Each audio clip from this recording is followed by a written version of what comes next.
All right, we back. Motor City Sports Talk. We in the building, and we got some news that came in. I guess this rumor had been floating around for a long time, but I hadn't really heard it. But it comes to light today. 97 won the ticket will be broadcasting on the radio the Detroit Lions games starting next season. Let's talk about it. Hit that subscribe button, bell icon button, share the video. Rod Wood broke the news on 97 won the ticket, I guess, this morning. And my thing was they stopped 97 won the ticket because of them being honest about the Lions and not selling wolf tickets each season and having biased or having honest commentary. So, I mean, let's talk about it. Check out Detroit Lions Talk playlist for more videos like this. And my thing is, the Lions were just sensitive. Whoever was in Sheila's ear, I mean, not Sheila, but Martha's ear, made them, take the games on the radio to the AM station. I forget what station it was on. I listened to it, but then again, who, basically, in the 21st century, even listen to AM radio? Who listens to radio in general now? I mean, regular radio, you have so many different options. You can link your Bluetooth, your phone to Bluetooth on the car. You got Sirius XM satellite radio. You just got so many more options to listen to.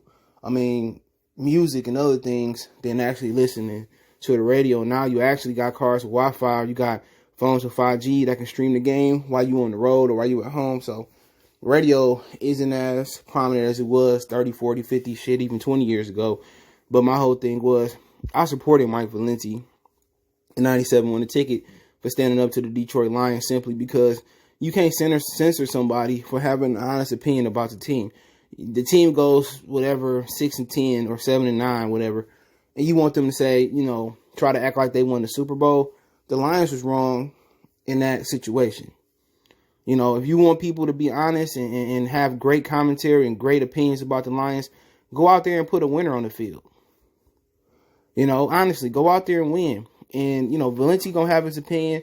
And obviously, Valenti is a totally different opinion of the Lions. He's not a Lions fan. That's what people got to understand. He is a Giants fan. So he's giving you a totally different opinion from a New Yorker. Okay? And I can respect that. But people get mad and say, oh, they treated, they just don't say anything good about the Lions. What is the hell is it good to say when a team been repeating the same thing, even when on 16 one year since 1991? What do you want him to say? That's what people want. Same thing on YouTube. They got these guys on YouTube, which I ain't saying no names. And it's not even just a Detroit Lions thing. They got these dudes on YouTube who sit here and sell wolf tickets every year. Oh, I'm going to tell you why the Lions have a top 5 defense. You look at the defense, they don't even have one top 10 player on the defense. I'm going to tell you what Matthew Stafford is going to bounce back this year. He did not. And then next year it's on the same thing. If they got Uncle Rico to be the quarterback, they'll sit there and they'll pump up Uncle Rico. And then when the shit hit the fan and then they still want to be optimistic, it's about being real. Like Swiss Beats and Jadakiss say, who's real, who's fake? That's the type of people that be real. And they had to go back to 97 won the ticket because that's where the gusto was at. That's where the viewership was at. Don't nobody even turn on the radio, let alone turn on AM radio. So Rod Wood came on there and basically, he was confronted with the question, did you leave the radio station because, did you come back because you guys have thicker skin? Like, how can you be mad at somebody who's broadcasting the truth? That's my opinion. How can you be mad at somebody who's telling you how it is? Now, if the Lions was 11-5, going to the NFC Championship game, and Mike Valenti was shitting on them like that, like they was an 1-16 or 5-11 or 6-10 team, then we got an opinion. But people get mad because he speaks the truth. And what's so funny about it, these same people that's been in the beginning, predicting, 15-1 and 12 and 4 and 11-5, by the end of the season, they stopped doing videos. They ain't nowhere to be found. And then once they get rid of the people, that's the problem. And then these people get mad. Oh, I miss Andre Drummond. He could have been a star. Y'all know that one YouTube nigga. You just thought Andre Drummond was hitting them from the back. He was mad, bro. Like, dude, the dude is garbage, dude. He ain't worth no Supermax contract, but we got people like that that's loyal to bums. That's loyal to people, to players, in an organization. And we are Lions fans. But then again, we got some that's optimistic every year. And I used to do that way before social media came around. Reading the newspaper and be hyped about the season and say we can go 10-6, we can make the playoffs. And been doing that for over 15, 20 years. I used to do that. And the harsh reality is this organization needed a change. And obviously a change in ownership kind of did happen. And it seems like Sheila is actually doing things that her father and Martha didn't do. And I can respect that. And then she go get help with Chris Spielman and Barry Sanders. And then you got Terry Foster shitting on them. And what you got to understand is the relationship with the local media and the Detroit Lions, it ain't good at all. It ain't good. They've been alienated that relationship. You know, because the Lions want the writers to write all these good articles. But how can I write a good article when you ain't won a playoff game since 1991? So that's where the beef starts at. The Lions organization needs to mend the relationship with the local media. And instead of, let's just say Matthew Stafford, he tells the Lions he retiring at the end of the season. Total hypothetical. Probably not true.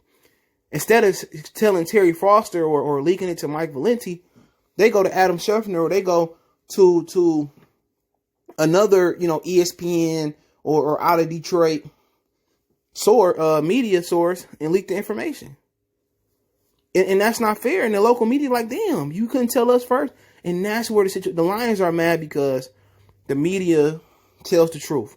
So when they tell the truth about the Lions over the last 20-some years, they like, man, we ain't, F y'all. When we leak information, we gonna tell it to this. We gonna tell it to Adam Schefter. We gonna tell it to ESPN. We gonna tell it to NFL Network. We gonna tell it to them first.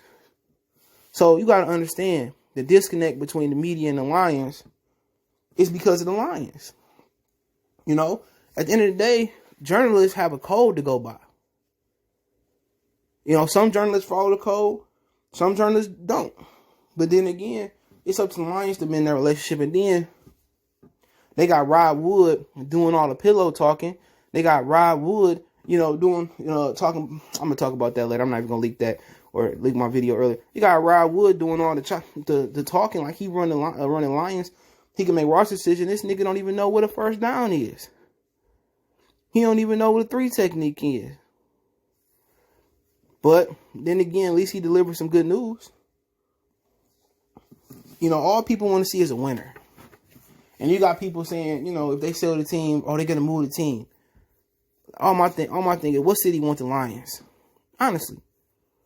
You got them type of people, and those type of people, they not real Lions fans. You can tell who Lions fans, who not Lions fans, and who can remember all the great Lions players from the past, the Porches, the Herman Moores. Some of these dudes just act like they want Lions fans because it's financially beneficial to them. Or they found the niche on YouTube. A lot of these dudes ain't Lions fans. I know a few dudes talking about they got a few teams. Like in the NFL, I got one team, and that's the Lions. I got players I like to watch, but only one team. But this would be interesting. Valenti ain't never changed up. Most of the staff is still the same. A few people gone, and but he still got the same opinion about the Lions.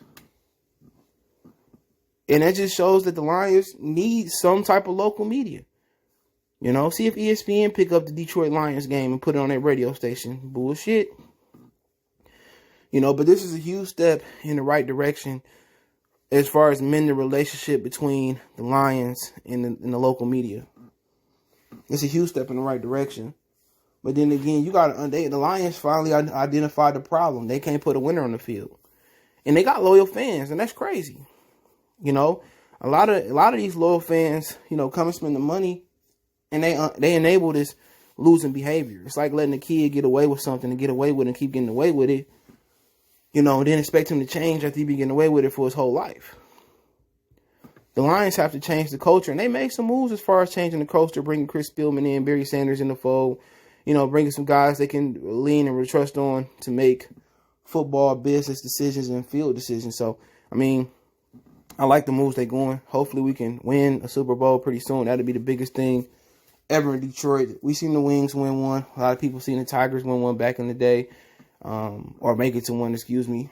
And even before I think the Tigers did one. But hey, let me know what you guys think. Check out Detroit Lions Talk playlist. Don't forget we on Facebook, Instagram, Twitter. You can reach out if you have a business question, inquiry, sponsorship, video request, all our social media links, subscription, fast way to reach me is Twitter, then Facebook, and Instagram. Want to make a donation to the channel? Cash App CJ Good 313. That's in the description. PayPal link.